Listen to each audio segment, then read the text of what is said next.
Hi అండి, అందరికీ నమస్కారం. నేను మీ స్వాతిని. ఈరోజు మన వీడియో వచ్చేసి ఉల్లి పరోటా. ఉల్లి పరోటా ఎలా చేసుకోవాలో ఈ వీడియోలో తెలుసుకుందాం. ఉల్లి పరోటా ఇలా చేశారంటే పైన సాఫ్ట్‌గా, పరోటా లోపల ఇలా పొరలు పొరలుగా ఈ పరోటా చాలా టేస్ట్‌గా ఉంటుంది. ఆలు పరోటా కంటే కూడా ఈ పరోటా చాలా టేస్ట్‌గా ఉంటుంది. ఈ ప్రాసెస్‌లో చేశారంటే పరోటాలు 2 రోజుల పాటు నిల్వ కూడా ఉంటాయి. చాలా టేస్ట్‌గా కూడా ఉంటాయి. ఎలా చేసుకోవాలో ఈ వీడియోలో తెలుసుకుందాం. ముందుగా ఒక గిన్నెలో 2 కప్పుల గోధుమ పిండిని వేసుకోవాలి. అదే కప్పుతో ఒక అరకప్పు పెరుగును కూడా వేసుకోవాలి. రుచి సరిపడా సాల్ట్ వేసుకొని ఈ పెరుగు మొత్తం ఈ పిండికి పట్టేటట్టు బాగా కలుపుకోవాలి. ఇలా కలుపుకున్న తర్వాత కొంచెం కొంచెం వాటర్ పోసుకుంటూ ఈ పిండిని చపాతీ పిండిలాగా చాలా సాఫ్ట్‌గా కలుపుకోవాలి. పిండి బాగా 10 నిమిషాల పాటు కలుపుకోవాలి. పిండి ఎంత పర్ఫెక్ట్‌గా కలుపుకుంటే పరోటాలు అంత సాఫ్ట్‌గా పొరలు పొరలుగా వస్తాయి.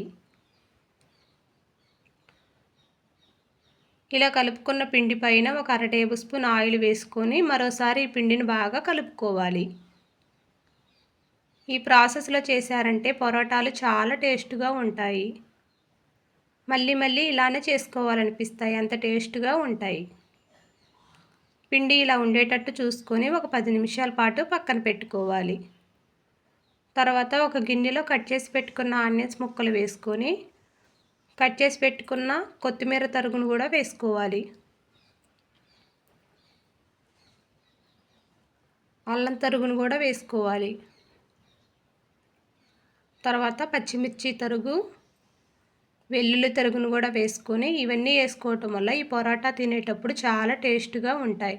రుచి సరిపడా సాల్ట్ వేసుకొని ఆనియన్స్ ముక్కలు ఇలా బాగా కలుపుకోవాలి. ఇలా కలుపుకుంటే ఆనియన్స్ ముక్కల్లో నుంచి వాటర్ వస్తుంది. ఇలా కలుపుకున్న తర్వాత కొన్ని అటుకులను తీసుకొని ఆ తడికి సరిపోయేంత అటుకుల్ని క్రష్ చేసి వేసుకోవాలి. అర టేబుల్ స్పూన్ జీలకర్ర, కొంచెం వామును కూడా ఇలా క్రష్ చేసి వేసుకొని అర టేబుల్ స్పూన్ గరం మసాలా వేసుకొని మరోసారి బాగా కలుపుకోవాలి. ఇలా వాము వేసుకోవటం వల్ల ఆనియన్స్ పరోటా గ్యాస్ పట్టకుండా ఉంటుంది. తినేటప్పుడు కూడా చాలా టేస్ట్‌గా ఉంటుంది. ముందుగా కలిపి పెట్టుకున్న ఈ పిండిని మరోసారి బాగా కలుపుకోవాలి. ఇలా కలుపుకున్న తర్వాత మన క్వాంటిటీ తగ్గట్టు పిండి ముద్దలను చేసుకొని పక్కన పెట్టుకోవాలి. ఈ పరోటాలు కొంచెం మందంగానే ఉండాలి. ఇలా పెద్ద సైజులో తీసుకోవాలి ఉండలు. ఒక ఉండను తీసుకొని ఇలా ఉండ మధ్యలో గుంటలాగా చేసుకోవాలి. ముందుగా కలిపి పెట్టుకున్న ఈ ఉల్లి తరుగుని ఈ ఉండలోకి కూర్పేసుకోవాలి.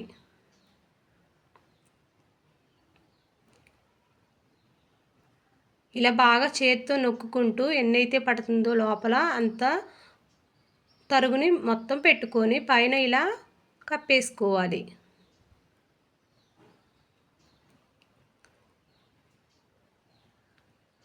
ఇలా కప్పుకొని మళ్ళీ బాగా పల్చగా అనుకోవాలి.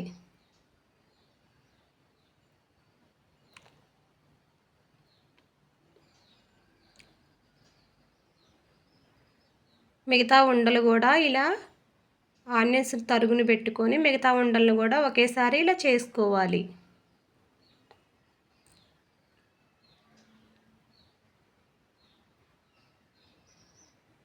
ఈ ప్రాసెస్లో చేశారంటే పరోటాలు చాలా టేస్ట్‌గా ఉంటాయి. ఒక్క పరోటానే కడుపు నిండిపోతుంది. ఉల్లి పరోటా మరింత టేస్ట్‌గా ఉంటుంది ఆలు పరోటా కంటే కూడా. ఇలా అన్నీ చేసుకొని పక్కన పెట్టుకోవాలి.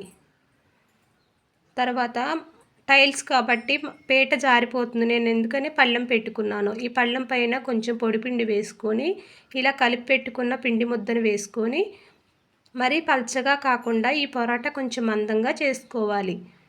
ఎందుకంటే లోపల ఆనియన్స్ కదా ఇడిలిపోతుంది. అదే ఆలు పరోటానైతే పల్చగా వస్తుంది. ఉల్లి పరోటా కొంచెం మందంగానే ఉంటుంది. ఇలా మందంగా చేసుకోవాలి. ఇలా అన్నీ చేసుకోవాలి కలుపుకున్నవి మొత్తం.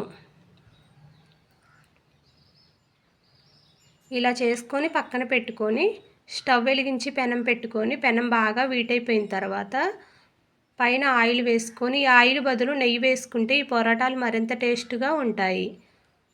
ఈ పరోటాని వేసుకొని పైన మరి కొంచెం ఆయిల్ వేసుకొని ఫ్రై చేసుకోవాలి. స్టవ్ సిమ్లో పెట్టుకొని ఫ్రై చేసుకోవాలి. ఇలా సిమ్లో పెట్టుకున్నామంటే లోపల ఆనియన్స్ పెట్టాం కదా, బాగా ఫ్రై అయిపోతాయి ఆనియన్స్ కూడా. మరి హైలో పెట్టారంటే ఆనియన్స్ ఫ్రై అవ్వకుండా పచ్చి పచ్చిగా ఉంటాయి. ఇలా ఎటుపక్క ఫ్రై అవ్వకపోతే అటుపక్క తిప్పుకుంటూ ఫ్రై చేసుకోవాలి.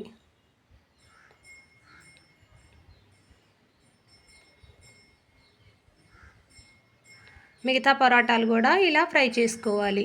అంతేనండి, ఎంతో రుచికరమైన ఉల్లి పరోటా రెడీ అయిపోయింది. ఈ ప్రాసెస్లో చేశారంటే చాలా టేస్ట్గా ఉంటే 2 రోజుల పాటు నిల్వ కూడా ఉంటాయి. ఒక్క పరోటా తింటే చాలు, కడుపు నిండిపోతుంది పరోటాలు. మీరు కూడా ట్రై చేయండి.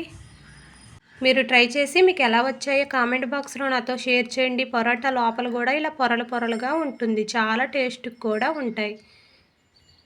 ఈ వీడియో నచ్చితే చిన్న లైక్ చేయండి. ఈ వీడియో చూస్తున్నందుకు థ్యాంక్ యూ.